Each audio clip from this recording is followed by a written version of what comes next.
I may be wrong. Why these four words seem so hard to come out from our mouth, and why is it sometimes it's so hard for us to articulate this out, even though we know that this is the best four words we need to really facilitate the conversation?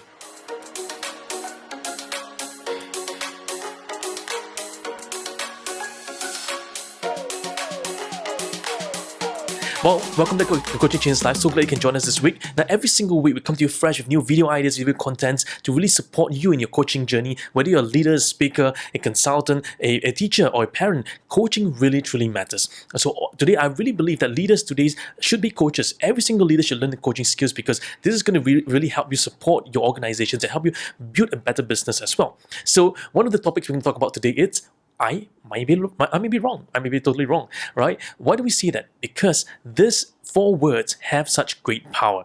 So if you're new to our channel, do remember to hit the subscribe button and notification bell to stay tuned with all the latest updates that we have for you. So every single week we have fresh video contents, whether it's in neuro-linguistics programming, whether it's in coaching, whether you're building your ICF career as a coach through the ACC, PCC, MCC level, we have programs available for you as well. So in today's topic, we're going to look at I may be wrong and why this four words matters a lot for you as you're building your coaching practice.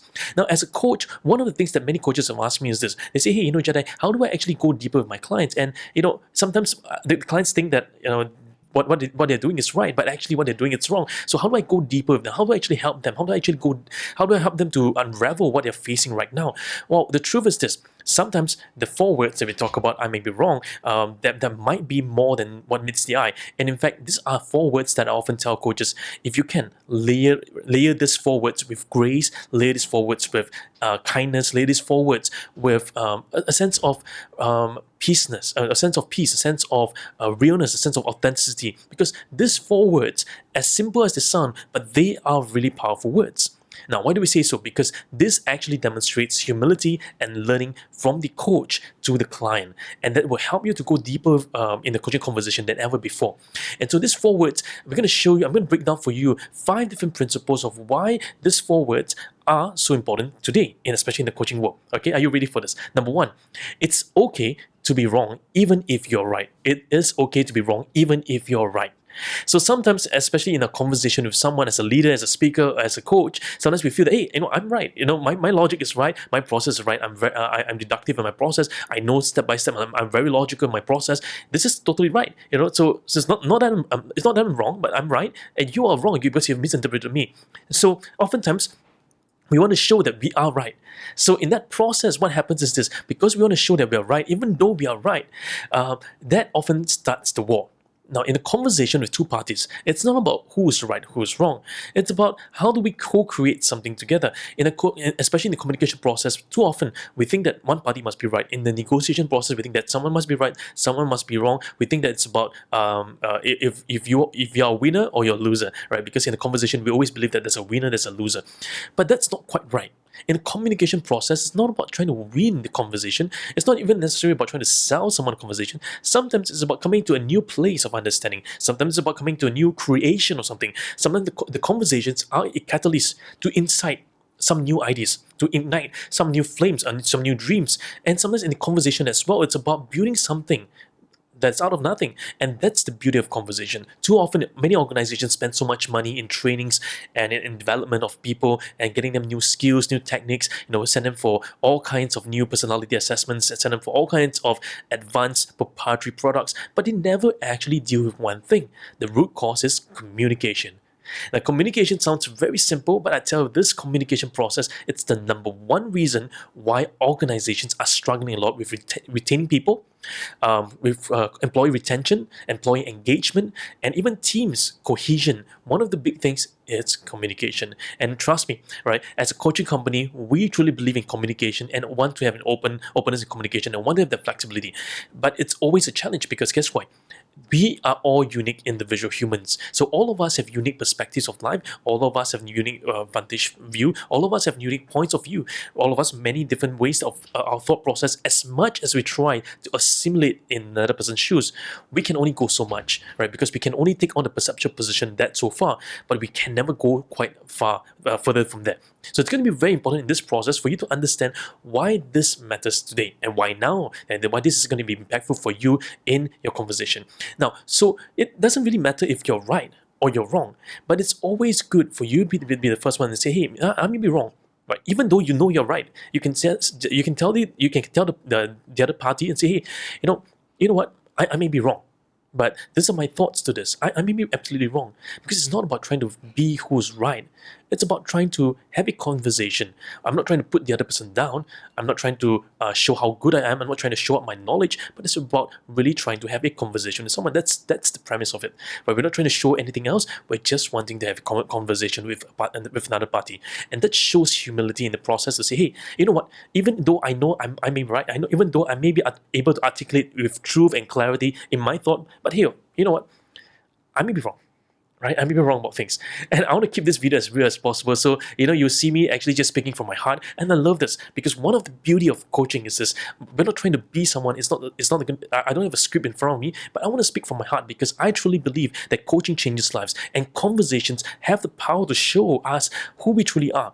Now, the more we speak, the more we review who we are. And I hope when you follow our videos on YouTube channels, that you really follow us on the journey to really discover who you are as an individual and go deeper in yourself and your understanding in the coaching process. Okay, so that's number one. Number two, let's take a look at this. Number two, it says this: we know in part, we speak in part, and we think in part, and we feel in part. These parts are part of a larger whole. Right? So these parts are parts of a larger whole. So we know in part, we speak in part, and we think in part, and we feel in part, and these parts are of a larger whole. What do we mean by that? Well, what we're saying here is this, that all we hear and all we speak are only part of what the whole reality is. So just because we're hearing the person, whatever the person is saying, and we're responding to the person by asking them questions, by reflecting comments, observations, that doesn't mean that I'm right. That doesn't mean that my perspective is 100% right, because I'm only listening to part of the conversation. Even though he may have articulated everything in words, but that is just part of the communication. In the same way, what I'm listening and what I'm feeling are just parts of a greater whole. So in the communication process, we must realize one thing, that as much as we can tune our ears in to be actively listening, to use effective listening skills, to use reflective listening, to use all kinds of skills. But you know what? We are also always listening in part, because we may not listen to the full totality, because sometimes in the client's worldview, he wants to express, or she wants to express, or they want to express out every single thing on their hearts, but they are not able to find the words to truly represent what they're feeling.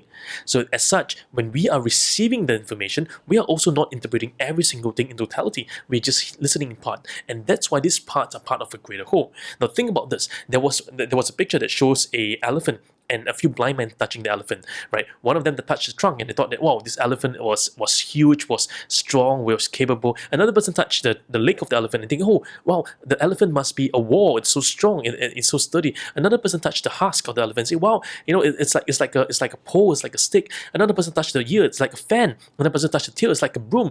So everyone, in their own reality, they see truth. To each person, it's a fact, right? Each person, what they feel and experience is a fact. There's no denying that, but they're all experiencing part of a whole. So the big question is this: the great blindness of us as communicators, as speakers, as coaches is this: we see in part, we speak in part, and we feel in part. And that's why we will never know the full picture of things. We will never know. And that's why it's to our interest to always begin in a state of humility, of humbleness, and not to think we know it all. I've seen today speakers out there going and proclaiming themselves as, I'm the greatest speaker. I speak on topics like this. I go around. I'm an international speaker. I'm an international coach. So they become so braggadocious about their own titles. I'm an international speaker. Blah blah blah blah blah. It sounds fanciful, but you know what? Even if you're an international speaker, so what? Nobody cares. So what if you're an international speaker? If you are just a speaker, you're not impacting lives. You're not impacting lives. You may speak to inspire, but guess what? The true people who really inspire us are those people that are off stage. The true people who really inspire are people off stage. Why do I say that? I've seen countless times when people attend conferences, they listen to speeches, they get inspired, but no action follows. Coaches, on the other hand, they hold the person accountable to their progress. They walk the journey with them every step of the way, in the downtimes, in the mud, right, through the fire. And even when when it's raining hailstones, and even when life just seems going south, they are holding strong with the client. And that's the beauty of coaching. As a coach, our greatest call is to walk this journey with the client, being there, co-creating the space, keeping the space safe for the client to experience a greatest journey. And that's why as a coach, it's a humble thing to be a coach. When I can call myself a coach, I'm not bigger I'm not a guru, I'm not your guru at all, but I'm your partner in this journey. I may not know everything, you are the expert in your conversation, but I am here to support you, I'm here to be your accountability partner, I'm here to walk this journey with you. Okay? Now, number 3, put you in a state of learning and openness to accept new perspectives. Put you in a state of learning and openness to accept new perspective. So when we say, I may be wrong, right? It just lowers our resistance in our hearts, because now, hey, you know what? Yeah, I may be right, but it's okay. I might be wrong, right? So what can I learn from this process? Now it puts us in a state. A state means a frame of mind that, hey, okay, maybe perhaps I could learn something from here. Because sometimes in life, it's not about trying to be right, even though you are right? Sometimes in life, it's just about, hey, can I accept that, hey, everyone is on a different journey. I don't have to sound right all the time.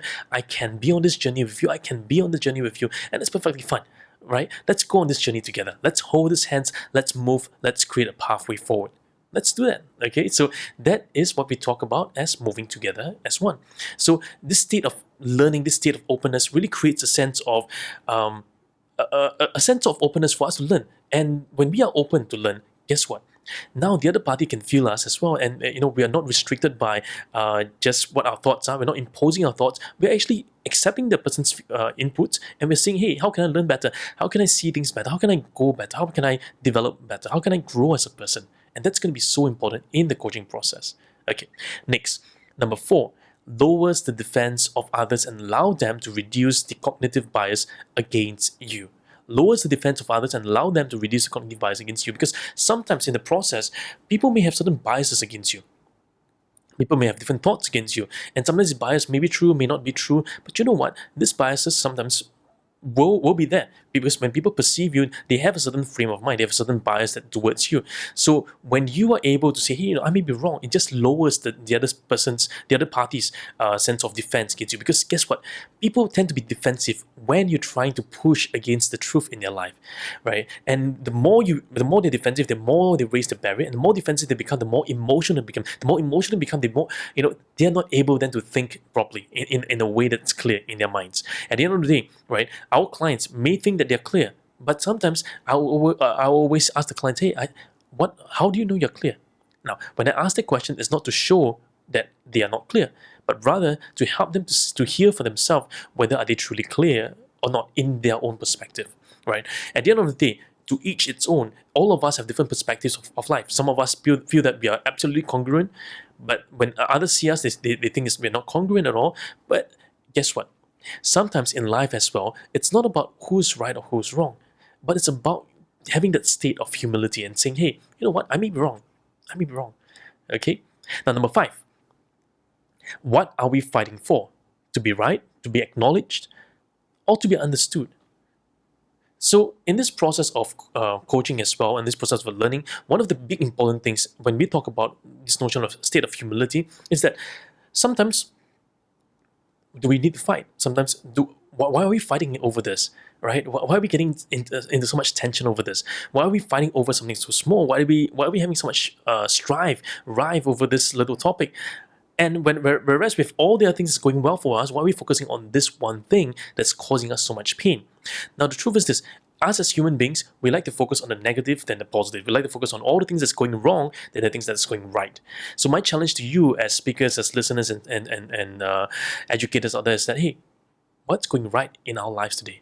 Not what's going wrong. What's going right in your life today? What is going right for you today? Why is that right for you today? Right? And how is that going to help you and serve you today and going to make your life much better? So there you have, right? What are we fighting for? To be right, to be acknowledged? Now, really, in a conversation, it's not about to be acknowledged, because sometimes, as much as we as coaches want to be acknowledged by our clients, but sometimes it's okay to say, hey, you know what, I may be wrong, Mr. Client, I may be wrong. And is it okay if I share with some perspective? I may be wrong about this, but this is what my thoughts are. I'm not sure if this makes any sense, but I may be wrong. What are your thoughts? When we do that, we lower the resistance and we allow for a conscious exchange with the client. And it really shows our genuineness to really want to learn and help the client. Sometimes if we present a front as a very strong front that we know, we think we know it, guess what happens? Our mind shuts down. We're not being able to focus anymore. We're not being able to then help and not able to support the client through the learning process. One of the things is this.